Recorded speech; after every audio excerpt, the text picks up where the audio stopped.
Welcome to our channel. Today we how to activate Epix on Roku instant guide step by step clearly. To activate Epix on your Roku device, start by turning on your Roku and navigating to the home screen. Scroll down to the streaming channels option and select it. In the streaming channels menu, choose search channels. Type in Epix using the on-screen keyboard. Once you see the Epix app in the search results, click on it.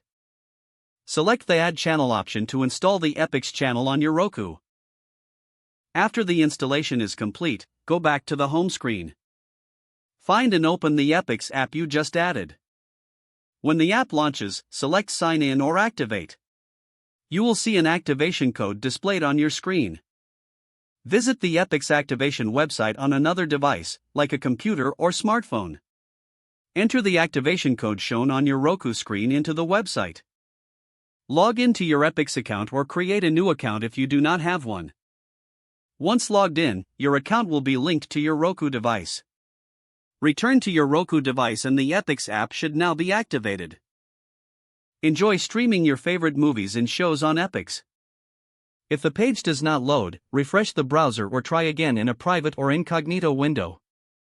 Make sure you are using the correct email address, then retype it carefully to avoid small typos. If your password is not accepted, use the reset option and create a new strong password you can remember. Check your spam folder for verification or security emails, then complete any requested confirmation steps. Enable two-factor authentication if available to improve account security and reduce unauthorized access risk. After signing in, review your profile details so your contact information and settings are accurate and current.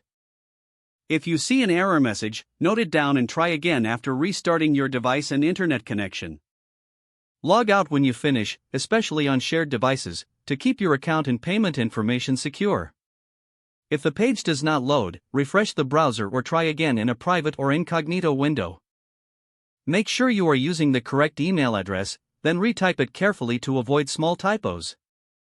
If your password is not accepted, use the reset option and create a new strong password you can remember. Check your spam folder for verification or security emails, then complete any requested confirmation steps.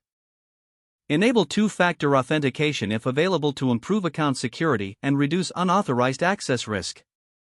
After signing in, review your profile details so your contact information and settings are accurate and current. Don't forget to like this video and subscribe to our channel for more step-by-step tech guides.